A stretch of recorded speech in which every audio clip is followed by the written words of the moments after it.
from the pad. Allumage Z23. And here we are separating the first stage, it's burnt its fuel, and we've switched on now the second stage. The Z23 La propulsion est normale. for about 1 minute and 40 seconds. Z for Zefiro, which is an Italian wind, a bit like the Sirocco or the Mistral. 23, because it burns 23 tons of solid propellant.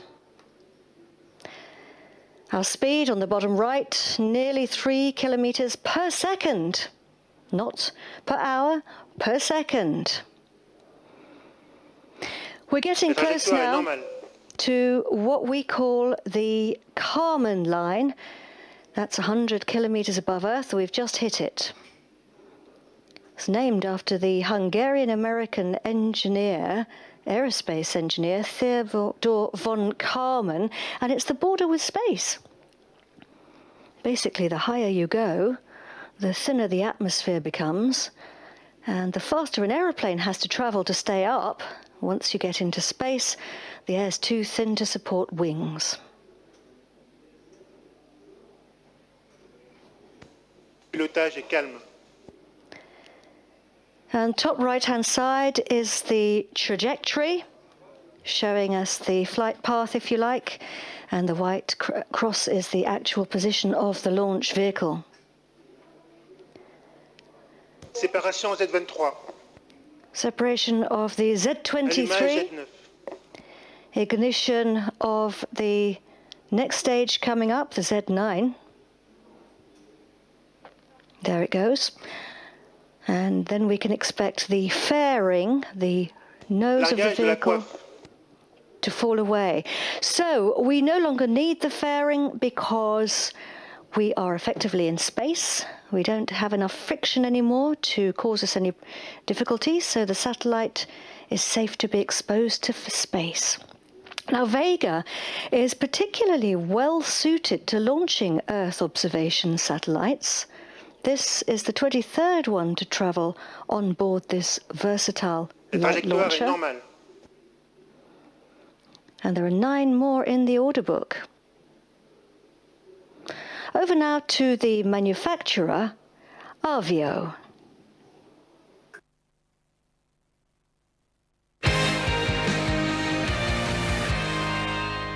The Vega launcher is the smallest of the European launchers operated by Arianespace.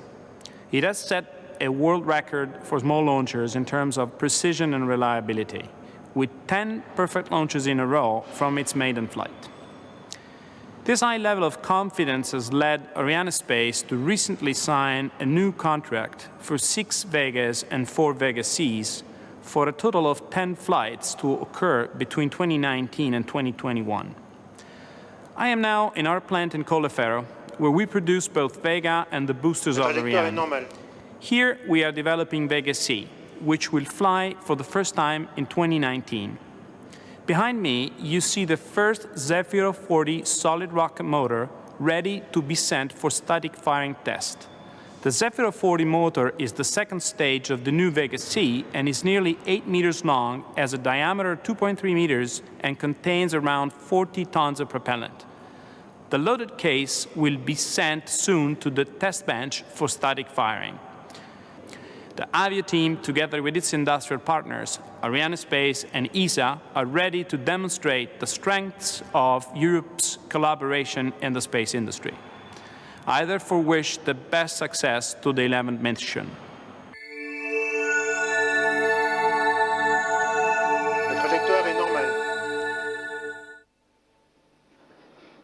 And the first 3 contracts for Vega C are a constellation for Airbus, an Earth observation satellite, and a Cosmo Skymed second generation, which was also built by Thales Alenia Space. Separation now of the Z9 third stage. So the main propulsion phase of the flight is now over. We've got away from the Earth, and the upper stage, the AVUM or AVUM, is getting ready to switch on its engine. in roughly 1 minute. The flight path takes us north, heading up over the Caribbean, along the east coast of the US and Canada. And we cross the Arctic and come back down to the west coast Acquisition de la télémesure par la station de Bermude. of Australia. And he's announcing that we are picking up the signal at the ground station in Bermuda. It's a Caribbean island, and we're using telemetry to track the vehicle. During the flight, Vega sends information to ground stations along its path.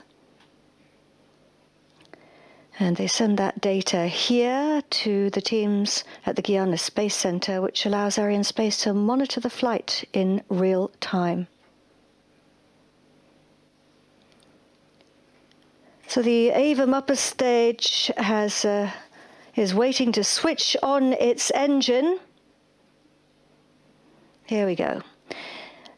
Scheduled. Premier allumage à VUM. And we have confirmation that the AVAM upper stage has now switched its engine on for the first of 2 burns. It's going to burn for nearly 8 minutes. So we started the next phase of the journey. Observation from space is vital for helping us to better understand our planet, and the Mohammed 6A satellite will play an important part in that. Morocco is a modern society focused on the future with a very real commitment to environmental principles. And of course, they hosted COP22 in Marrakesh this time last year. And if you've been to Morocco, you will know that it is a truly magnificent country with mountains, beaches, deserts, and it has a rich and important biodiversity and a long cultural history spanning several thousand decades. It's blessed with breathtaking landscapes.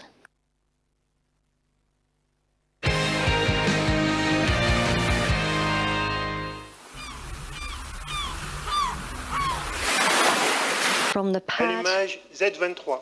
And here we are separating the first stage, it's burnt its fuel, and we've switched on now the second stage. The Z23 La propulsion est normale. for about 1 minute and 40 seconds. Z for Zefiro, which is an Italian wind, a bit like the Sirocco or the Mistral. 23, because it burns 23 tons of solid propellant. Our speed on the bottom right, nearly 3 kilometers per second, not per hour, per second. We're getting close now to what we call the Kármán line. That's 100 kilometers above Earth. We've just hit it. It's named after the Hungarian-American engineer, aerospace engineer, Theodor von Kármán, and it's the border with space. Basically, the higher you go, the thinner the atmosphere becomes, and the faster an aeroplane has to travel from the pad. Allumage Z23. And here we are separating the first stage, it's burnt its fuel, and we've switched on now the second stage. The Z23 La propulsion est normale. for about 1 minute and 40 seconds.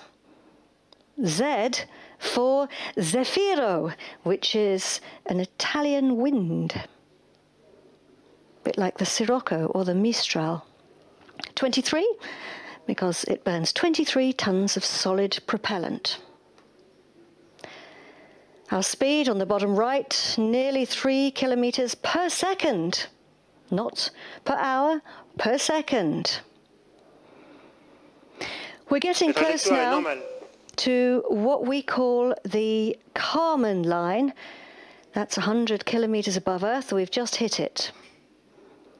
It's named after the Hungarian-American engineer, aerospace engineer, Theodor von Kármán, and it's the border with space. Basically, the higher you go, the thinner the atmosphere becomes, and the faster an aeroplane has to travel to stay up. Once you get into space, the air's too thin to support wings. pilotage est calme. And top right-hand side is the trajectory, showing us the flight path, if you like, and the white cross is the actual position of the launch vehicle. Séparation Z23. Separation of the Z23. Allumage Z9. Ignition of the next stage coming up, the Z9. There it goes. And then we can expect the fairing, the nose of the vehicle, to fall away. So we no longer need the fairing because we are effectively in space. We don't have enough friction anymore to cause us any difficulties. So the satellite, the Mohammed 6A satellite, is the result of very important collaboration between Europe's two biggest space industries. Thales Alenia Space as system prime contractor and Airbus as co-prime. Here's the CEO of Thales Alenia Space, Jean-Louis Gall.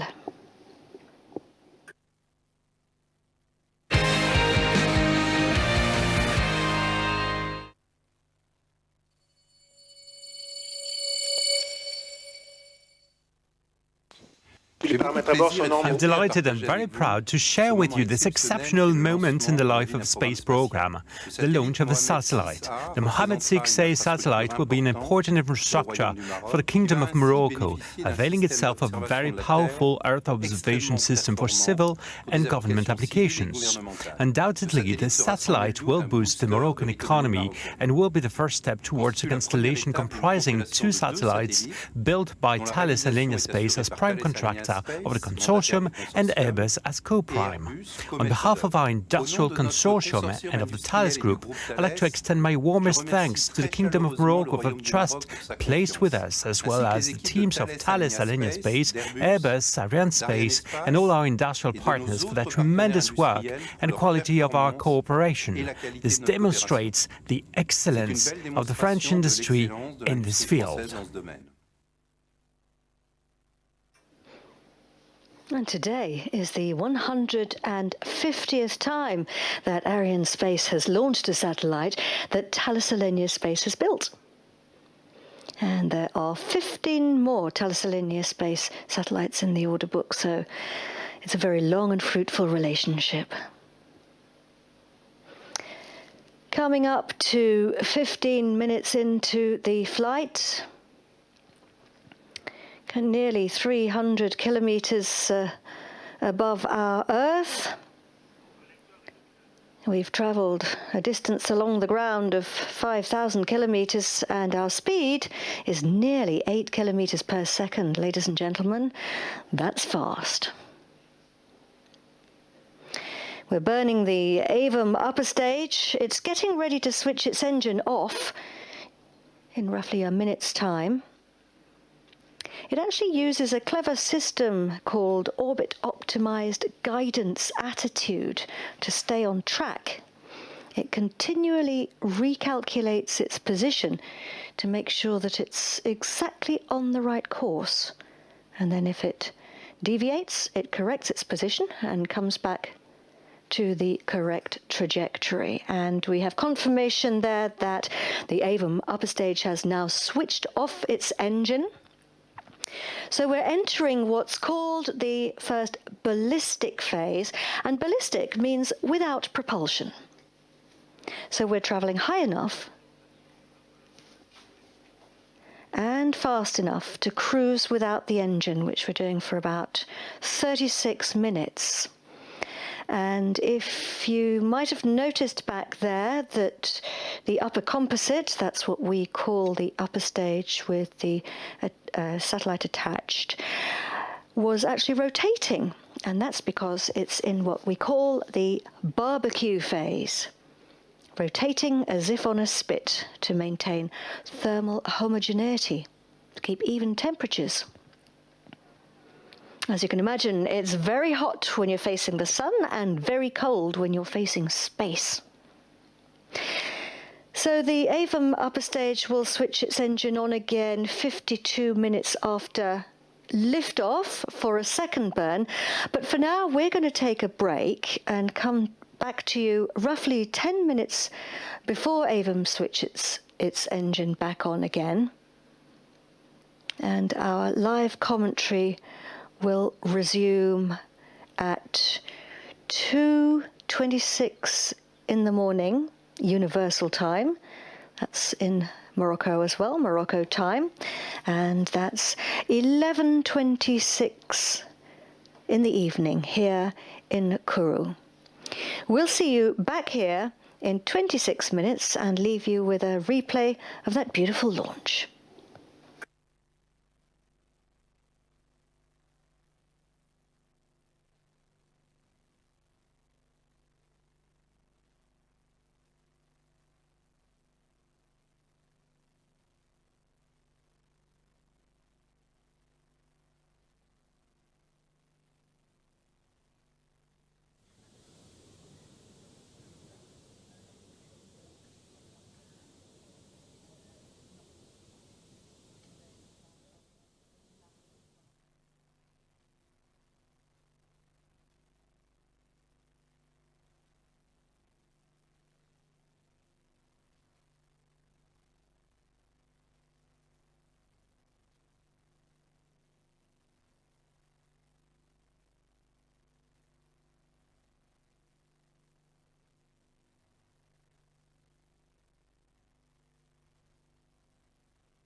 Perte attendue de la télémesure lanceur pour environ 31 minutes.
Agricultural monitoring, the prevention and management of natural disasters, very important, and equally important, monitoring changes in the environment and desertification.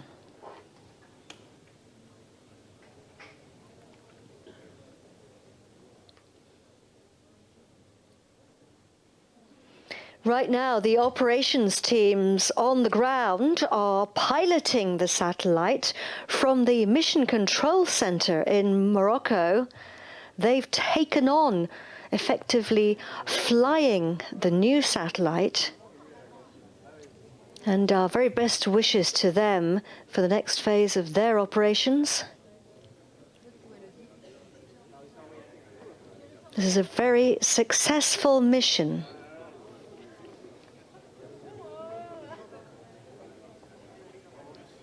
All the teams. Orbit. This is a third successful launch for Vega this year and its 11th success for its clients and partners since the launch vehicle began its career at the Guyana Space Centers. Congratulations to everyone. On the occasion of the launch of the Earth Observation Mohammed VI satellite, we're delighted that the Kingdom of Morocco is amongst the partners of Arianespace. We would like to thank you for the trust you have placed in us. It is proof that the Vega launch vehicle has quickly established its reputation of quality and reliability. May I express my profound gratitude to the Director of the head of the Moroccan delegation, Mr. Karim Tachmouatzi, who honors us with his presence tonight, as well as to the entire Moroccan team whose contribution to the industrial consortium has led to the success of this project. I hope this successful launch will be the start of a long and fruitful collaboration. And I do think that it is late now in Morocco, but I think I'd like to express my appreciation to all those of us who've been watching us line in Morocco, so we wish you the very best for your satellite. I would also like to express my gratitude to the consortium that built this satellite. My thanks to Thales and Space, our direct client for this flight, and the prime contractor of the consortium. Thanks to Airbus, the co-prime, for building this satellite.